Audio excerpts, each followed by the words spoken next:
நல்லால் வாழ்க, இமைப்பொழுதும் என்னென்றும் நீங்காதான் தாழ்வாழ்க. ஓம் நம சிவாய, ஓம் நம சிவாய, ஓம் நம சிவாய. குரு பிரம்மா, குரு விஷ்ணு, குரு தேவோ மகேஸ்வர, குரு சாட்சாத் பரம்பிரம்மா தஸ்மை ஸ்ரீ குருவே நமக. அனைவருக்கும் இனிய தமிழ் புத்தாண்டு நல்வாழ்த்துக்கள். தமிழ் வருடமானது குரோதி வருடம். இந்த வருடம் பாத்தீங்கன்னா தமிழுக்கு குரோதி வருடம் அப்படின்னு சொல்லுவோம். இந்த தமிழ் புத்தாண்டானது ஆங்கிலத்துக்கு ஏப்ரல் 14 ஞாயிற்றுக்கிழமை பிறக்குதுங்க. பிறக்கக்கூடிய நட்சத்திரம் அப்படின்னு பார்த்தோம்னா திருவாதிரை நட்சத்திரத்திலையும் மிக அருமையான முருகனுக்கு உகந்த சஷ்டி திதியிலையும் இந்த தமிழ் வருடம் பிறக்க போகுதுங்க. இது அற்புதமான வருடம். இந்த வருடம் பிறக்கும் போது கிரக சஞ்சாரங்கள் எப்படி இருக்கு அப்படின்னு சொல்லி பார்ப்போம். மேஷத்துல சூரியன் குருவும் இருக்காங்க, மிதுனத்துல சந்திரன், அடுத்து கன்னியில கேது, கும்பத்துல செவ்வாய் சனி, மீனத்துல 3 கிரகங்கள் ராகு புதன் சுக்கிரன். இதுதான் பாத்தீங்கன்னா இந்த வருடம் பிறக்கும் போது இருக்கக்கூடிய கிரக அமைப்பு. இந்த வருஷம் பாத்தீங்கன்னா குரு பயிற்சி அப்படிங்கிறது இருக்குங்க. எப்ப திருக்கணிதப்படி அப்படின்னு சொல்லி பார்த்தோம்னா குரு 30/4/2024 அன்னைக்கு சித்திரை 17 மேஷத்துல இருந்து ரிஷபத்துக்கு பயிற்சி ஆகிறார். அது மட்டும் இல்லாம இந்த தமிழ் வருடத்துல பங்குனி மாதம் 14 சனி பயிற்சி இருக்குங்க. சனி கும்பத்துல இருந்து மீன ராசிக்கு பயிற்சி ஆகக்கூடிய அமைப்பு.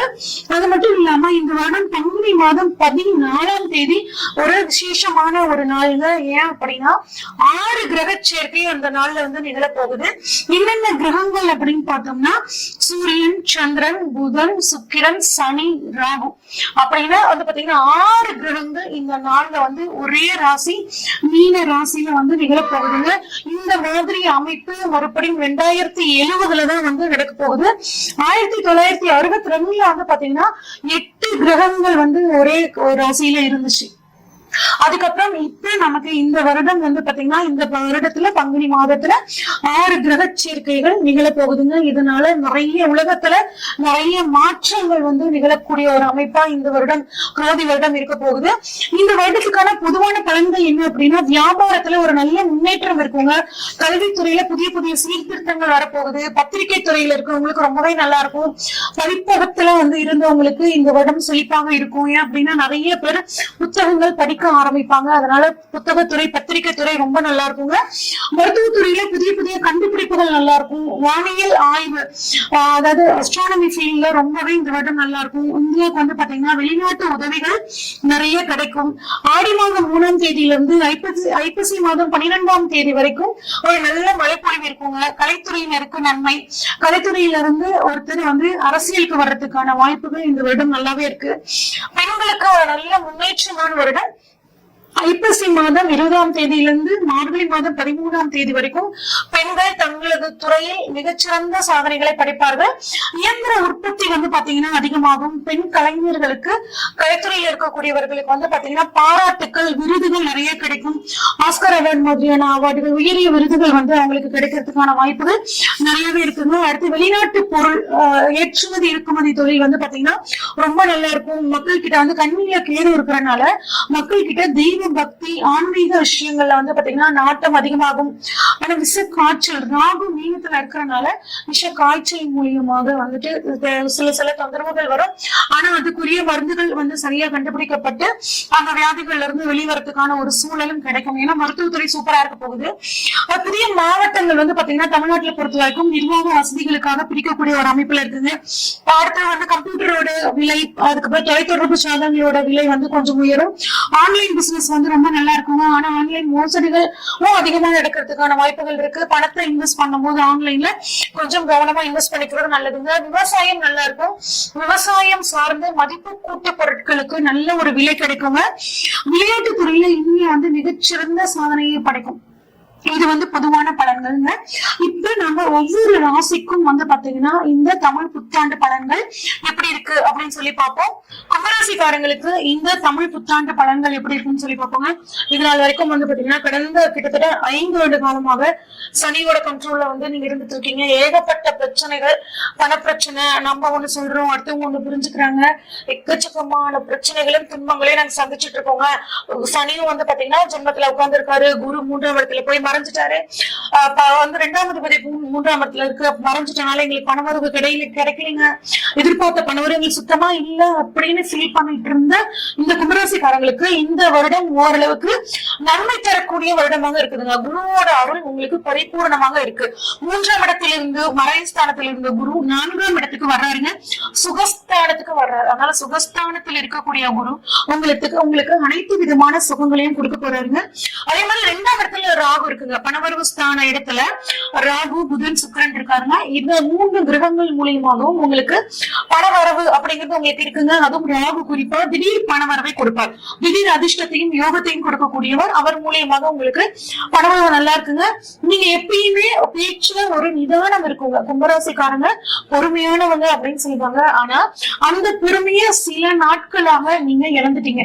நல்லா யோசிச்சு பாருங்க, உங்களுக்கே தெரியும். ஆனா பழையபடி உங்க நிதானத்தை நீங்க உங்களுக்குள்ள கொண்டு வந்துட்டீங்க அப்படின்னா சூப்பரா இருக்குங்க. இந்த வருஷம் விட்டு கொடுப்பவன் கெட்டு போவதில்லை, உங்களுக்கு சூப்பரா தெரியுங்க. அந்த தாரக மந்திரமா வச்சுக்கிட்டு இந்த வருஷம் நீங்க செயல்படுங்க. பெரிய ஒரு நல்ல நன்மை கிடைக்க போகுது. வெளிநாடு வெளி ஊர் மூலியமாக உங்களுக்கு நல்ல பணம் வருதுங்க. அங்க இருந்து நல்ல செய்திகள் உங்களுக்கு கிடைக்க போகுது. நிறைய சுப விரயங்கள் வந்து பண்ண போறீங்க. பணவரவை பொறுத்த வரைக்கும் பாட்டன் வழி சொத்தின் மூலியமாக பணவரவு கிடைக்க போகுதுங்க. பிசினஸ் மூலியமாகவும் பெண்கள் மூலியமாகவும் பணவரவு, ஆடம்பர பொருட்கள் வாங்கக்கூடியவங்க, ஆடம்பர பிசினஸ் பண்றவங்களுக்கும் பணவரவு ரொம்பவே நல்லா இருக்குங்க. குடும்பத்தை பொறுத்த வரைக்கும் சுப காரியங்கள் நடைபெறுங்க. குறிப்பா பெண் குழந்தைகளால் உங்களுக்கு பேர் புகழ் கௌரவம் மன மகிழ்ச்சி கிடைக்க போகுதுங்க. ஆடை ஆபரண சேர்க்கை நடக்கும். கணவன் மனைவி ஒருத்தருக்கு ஒருத்தர் விட்டு கொடுத்து ஆலோசிச்சு நடக்கிறது ரொம்ப நல்லதுங்க. நிதானத்தை கொஞ்சம் கடைபிடிச்சுக்கணுங்க. திருமணத்தை பொறுத்த வரைக்கும் திருமணம் ஆகாதவர்களுக்கு திருமணம் உண்டாகிறதுக்கான காலம் நல்லாவே இருக்குங்க. குழந்தை அப்படின்னு பார்த்தோம்னா குழந்தை பாக்கியம் உங்களுக்கு சூப்பரா இருக்குங்க. குழந்தைகளும் நல்ல முன்னேற்றம், குழந்தைகளுக்காக நீங்க பணம் சேர்த்து வைக்கிறது, சேமிக்கிறது, குழந்தைகளுக்காக படிப்பு செலவு பண்றது, இந்த மாதிரியான ஒரு அற்புதமான அமைப்பு உங்களுக்கு இருக்குங்க.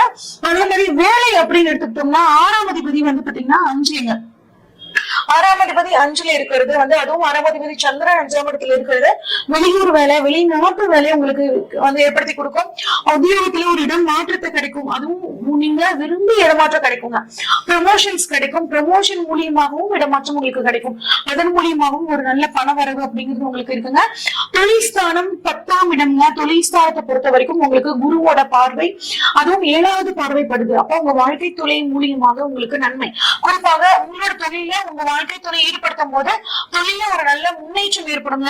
வேலையாட்கள் மூலியமாக உங்களுக்கு நன்மைங்க. புதிய தொழில் தொடங்கக்கூடிய யோகம் உங்களுக்கு வந்து இந்த சமயத்தில் இருக்க போகுது. 7ஆம் இடம் பிசினஸ் பார்ட்னர்ஸையும் குறிக்கக்கூடிய இடம். அப்ப இது நாள் வரைக்கும் உங்களை புரிஞ்சுக்காம தொல்லைகளை கொடுத்து கொண்டிருந்த உங்க பிசினஸ் பார்ட்னர்ஸ் தற்பொழுது உங்களை புரிஞ்சுக்கிட்டு அவங்க மூலியமா உங்களுக்கு நன்மை. தொழில் விரிவாக்கம் பண்றதுக்கு எங்கிட்ட பணம் இல்லை அப்படின்னு நீங்க சொல்லியிருப்பீங்க. அவர் வச்சுக்கிட்டு எங்கிட்ட இல்லைன்னு சொல்லியிருப்பாரு. இப்ப உங்களை புரிஞ்சுக்கிட்டு உங்களோட யதார்த்தமான சூழ்நிலையை புரிஞ்சுக்கிட்டு அவர் பிசினஸ்ல இன்னும் கொஞ்சம் பணத்தை போட்டு உங்க பிசினஸ் டெவலப் பண்றதுக்கான சூழல் இந்த வருடம் உங்களுக்கு சூப்பரா இருக்குங்க. சொத்து பொறுத்த வரைக்கும் உங்களுக்கு பூர்வீக சொத்துக்கள் கிடைக்கிறதுக்கான ஒரு நல்ல நேரம். சொத்துக்கள் மூலியமாக வீடு கட்டக்கூடிய அமைப்பு, பணவரவு நல்லா இருக்கும். 4ஆம் இடத்துல குருங்க, கட்டாயம் வீடு கட்டுறதுக்கான பணத்தை ஏதாவது ஒரு வழியில், அதாவது அதிர்ஷ்டம் மூலியமாகவோ இல்ல ஒரு லோன் மூலியமாகவோ உங்களுக்கு அதுக்கான பணவரவு கொடுத்து வீடு கட்டுறதுக்கான யோகத்தை கொடுப்பாரு. அதே மாதிரி ஆல்ட்ரேஷன் ஒர்க் பண்ணணும், சில வேலைகள்லாம் வீட்டுல இருக்குங்க, அதை வந்து என்னால பண்ணவே முடியல அப்படின்னு நினைச்சிட்டு இருக்கிறவங்களுக்கு வீட்டோட பராமரிப்பு பணி பண்றதுக்கான ஒரு நேரம், இந்த நேரம் உங்களுக்கு நல்லாவே இருக்குங்க. பெண்கள் எங்களுக்கு எப்படி இருக்கு அப்படின்னு சொல்லி கேட்டீங்கன்னா, பெண்களை பொறுத்த வரைக்கும் எதிர்பாலினத்திடம் பழகும் போது கொஞ்சம் கவனமா இருங்க. குறிப்பாக புதிதாக அறிமுகமாகும் ஆண்களிடம் கவனமா இருக்கணும். சோசியல் மீடியா யூஸ் பண்ணும்போது கொஞ்சம் கவனமா இருங்க. அமைதியும் பொறுமையும் உங்களுக்கு கட்டாயம் இருக்கும். அந்த அமைதியினால குரு பார்வை வந்து அந்த இடத்துல படுது. அதனால எவ்வளவு பிரச்சனைகள் வந்தாலும் குருவோட அருளால வரக்கூடிய பிரச்சனைகள் பனி போல விலகிருங்க.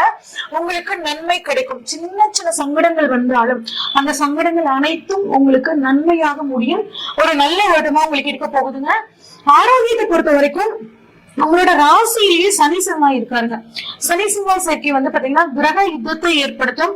அதனால உடல் ஆரோக்கியத்துல மட்டும் கொஞ்சம் கவனமா இருங்க. எளிதில் ஜீரணமாகக்கூடிய உணவுகளை சாப்பிட்டுக்கிறதும், கால் மூட்டுக்கு வலுவை ஏற்படுத்தக்கூடிய உளுந்து வகைகளை வந்து உணவுல சேர்த்துக்கிறதும் நல்லதுங்க. உடல் ஆரோக்கியம் மேம்பட தன்வந்திரி மந்திரத்தையும் தன்வந்திரி வழிபாடு பண்றதும் ரொம்ப நன்மை. அதே மாதிரி உடலை குளிர்ச்சிப்படுத்துற மாதிரியான உணவுகளை எடுத்துக்கிறதும் உங்களுக்கு நன்மைங்க.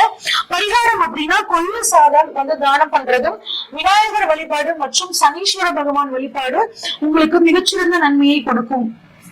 இதுவரைக்கும் நம்ம பார்த்த அனைத்துமே வந்து பாத்தீங்கன்னா பொதுவான பலன்கள் தாங்க. உங்களோட சுய ஜாதகத்துல கிரகங்கள் எங்க இருக்காங்க, குறிப்பா வருடக்கோள்களான குரு ராகு கேதுக்கள் எங்க இருக்காங்க, இதையும் கோச்சாரத்துல இருக்கக்கூடிய கிரக அமைப்பையும் வச்சு பார்க்கும் போது துல்லியமான பலன்களை எடுக்க முடியுங்க. உங்களோட ஜாதகத்தை இப்ப என்ன பலன்கள் நடக்குதுன்னு நீங்க தெளிவா தெரிஞ்சுக்கணும் அப்படின்னா ஸ்கிரீன்ல தெரியுற வாட்ஸ்அப் நம்பருக்கு உங்களோட ஜாதகத்தை அனுப்பிச்சு வைங்க. ஃபுல்லா உங்களோட ஜாதகத்தை ப்ரெடிக்ட் பண்ணிட்டு உங்களுக்கான கைடன்ஸை கொடுக்குறேங்க. நன்றி, வணக்கம்.